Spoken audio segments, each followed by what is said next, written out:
शीतकालीन अधिवेशन में भंडारा पौनी विधानसभा क्षेत्र के लोकप्रिय विधायक नरेंद्र भोंडेकर ने क्षेत्र की समस्या रखी और साथ ही कोतवाल भर्ती में हुए भ्रष्टाचार का खुलासा विधानसभा अध्यक्ष के सामने किया और अन्य विषयों पर बात की। भंडारा विधानसभेमध्ये भंडारा तालुका आणि पवनी तालुक्याचे रिक्त जे जागा होते कोतवालचे ते दिनांक 25/4/23 आणि जाहीरनामा करण्यात आला आणि त्याची भरती प्रक्रिया 18/5/2023 ला करण्यात आली। अध्यक्ष महोदय 25/5/2023 ला एक परिपत्रक काढला अध्यक्ष महोदय मान्य जिल्हाधिकारी साहेबांनी। अध्यक्ष महोदय तिथं एसडीओ उपविभागीय अधिकारी असताना अध्यक्ष महोदय जिल्हाधिकाऱ्यांनी त्यांना वगळून दुसरा उपजिल्हाधिकाऱ्यांना पत्र काढलं आणि त्यांना अधिकार बहाल केला, तुम्ही या समितीचे अध्यक्ष महोदय। त्याच्यानंतर जवळपास ती परीक्षा झाली आणि परीक्षेमध्ये जवळपास 7 ते 8 मुलं 100 पैकी 100 मार्क घेतले अध्यक्ष महोदय। त्यामध्ये एक विद्यार्थी तो जिल्हाधिकारी साहेबांच्या घरीच काम करणारा अध्यक्ष महोदय होतं आणि हे सगळ्या प्रकारांमध्ये जेव्हा नियुक्ती झाली आता त्यांना रुजू करायचं होतं तर अध्यक्ष महोदय तहसीलदार साहेबांच्या लक्षात आलं आणि त्यांनी भंडारा पोलीस स्टेशन मध्ये एफआयआर दर्ज केला अध्यक्ष महोदय ह्या सगळ्या भ्रष्टाचार झाला आहे किंवा स्क्रीनशॉट झाला हे आपल्या उत्तरमध्ये आलेच आहे अध्यक्ष महोदय। परंतु अध्यक्ष महोदय 9 आरोपी त्याच्यामध्ये अटक झालेला आहे अध्यक्ष महोदय। माझा स्पेसिफिक प्रश्न अध्यक्ष महोदय आहे की ह्या सगळ्या आरोपी सिद्ध झाले सगळे झालेत, परंतु मुळात ज्या अधिकाऱ्यांनी जिल्हाधिकाऱ्यांनी ह्या एसडीओला उपविभागीय अधिकाऱ्याला वगळून उपजिल्हाधिकाऱ्याला नेमणूक केलं अध्यक्ष महोदय, त्याचा हेतू काय होता अध्यक्ष महोदय? माझा प्रश्न आहे की ह्या सगळ्या प्रकरणामध्ये जे काही मेन आरोपी आहे जिल्हाधिकारी आणि उपजिल्हाधिकारी त्याच्यावरती तर अजून सुद्धा निलंबनाची कारवाई झाली नाही अध्यक्ष महोदय। म्हणजे जर समजा तिथं आपण उत्तरामध्ये मान्य केलं आहे की 9 आरोपी झालाय, स्क्रीनशॉट मध्ये झालाय, हे सगळं झालंय, त्याच्यानंतर उपविभागीय अधिकारी असताना तुम्ही उपजिल्हाधिकाऱ्याला नेमता, हे सगळं झाल्यानंतर याच्यावर स्पष्ट क्लिअर आहे अध्यक्ष महोदय की जिल्हाधिकारी आणि उपजिल्हाधिकारी याच्यामध्ये यांचा संगमत होता आणि यांनी भ्रष्टाचार केला। अध्यक्ष महोदय माझा प्रश्न आहे, ह्या दोन्ही अधिकाऱ्यांना आपण निलंबित करणार का आणि निष्पक्ष याच्यावरती चौकशी नेमणार का अध्यक्ष महोदय? आणि ज्या तहसीलदारांनी हे सगळं प्रकरण उघडलं अध्यक्ष महोदय त्याला इतर प्रकरणामध्ये जिल्हाधिकाऱ्यांनी प्रस्ताव पाठवले निलंबनाची, त्यांना आपण पूर्ववत करणार का? अध्यक्ष महोदय खरं या सगळ्या प्रक्रियेमध्ये तो परीक्षेच्या पूर्वी येणारा स्क्रीनशॉट जो उपलब्ध झाला त्यातून खरं म्हणजे ह्या सगळ्या अनियमितता समोर आल्या आणि साधारण अध्यक्ष महोदय जो 7 ते 8 आरोपींना अटक सुरू झाली। आता त्यामध्ये अध्यक्ष महोदय जी सन्मानित सदस्यांची मागणी आहे प्रथमदर्शनी याच्यामध्ये कोणता अधिकाऱ्यांचा सहभाग आहे असं काही दिसत नाही अध्यक्ष। आपला जो मूळ आक्षेप आहे मान्य जिल्हाधिकारी त्याच्यामध्ये आहेत का, उपविभागीय अधिकारी त्याच्यामध्ये आहेत का, असा आपला मूळ आक्षेप आपला आहे की त्यांच्या संगनमतानंच हे होऊ शकतं असं सन्मानित सदस्य अध्यक्ष महोदय सांगतात।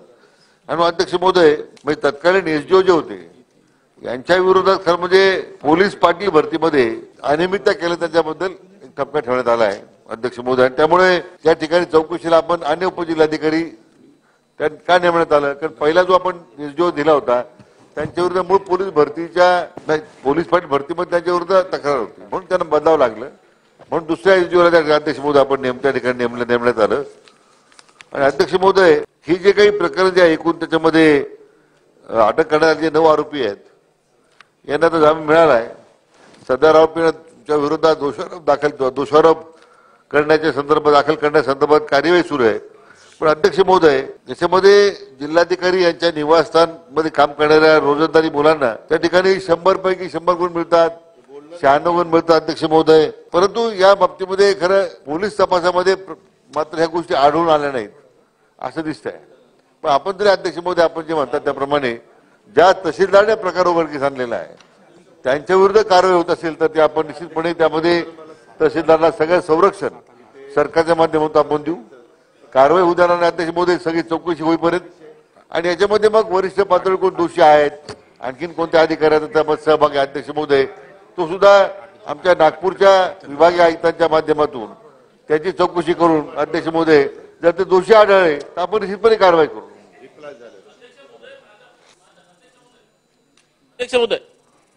अध्यक्ष महोदय मुळात जोपर्यंत तिथे जिल्हाधिकारी राहणार कसं निष्पक्ष चौकशी होणार अध्यक्ष महोदय त्यांनीच आपण सांगता की त्या तत्कालीन उपविभागीय अधिकाऱ्यावरती ठपका होता, मला मान्य आहे, मग त्या ठिकाणी तुम्ही भरती रद्द करू शकत होता, नंतर घ्यायला पाहिजे होतं। तुम्ही एसडीओ असताना दुसरा अधिकारी काय त्याच्यावर कारवाई झाली नव्हती त्यावेळेस एसडीओ वरती, तो एसडीओ तिथे कार्यरत होता, जर समजा आपल्याला निष्पष्ट करायचं होतं ते थांबून द्यायला पाहिजे होतं. अध्यक्ष महोदय, ते एसडीओ असताना उपविभागीय अधिकारी उपजिल्हाधिकारी तुम्ही नेमता अध्यक्ष महोदय, याच्यावरून स्पष्ट होते की जिल्हाधिकाऱ्यांचं काय तिथं होतं. अध्यक्ष महोदय, हे सगळं झाल्यानंतर जिल्हाधिकाऱ्यांनी तक्रार दिली नाहीये, तहसीलदारांनी तक्रार दिली. इतकं सगळं असताना मला हे समजत नाही की आपण त्यांना काय संरक्षण देता मंत्री महोदय. अध्यक्ष महोदय, माझे स्पष्ट म्हणजे मागणी आहे की दोन्ही अधिकाऱ्यांना जोपर्यंत कारवाई होणार नाही त्याच्यावरती तोपर्यंत निष्पक्ष चौकशी होऊ शकत नाही. कारण जिल्हाधिकाऱ्यांचा दबाव पोलीस विभागावरती असतो, जिल्हाधिकाऱ्यांचा दबाव यंत्रणेवरती असतो. ह्या सगळ्या प्रकारची जर न्याय द्यायचा असेल तर नक्कीच अध्यक्ष महोदय ह्या दोन्ही अधिकाऱ्याला सस्पेंड करावं लागेल अध्यक्ष महोदय. मंत्री महोदय, अध्यक्ष महोदय, मी मगाशी म्हटल्याप्रमाणे काही जिल्हाधिकारी किंवा उपजिल्हाधिकारी यांना काही वाचवण्याचा प्रयत्न मी करत नाही. परंतु अध्यक्ष महोदय, आपली जी मागणी ती वस्तुस्थिर धरून आहे, त्याबद्दल आमचं काही त्याच्यामध्ये आमचं दुमत नाही आहे.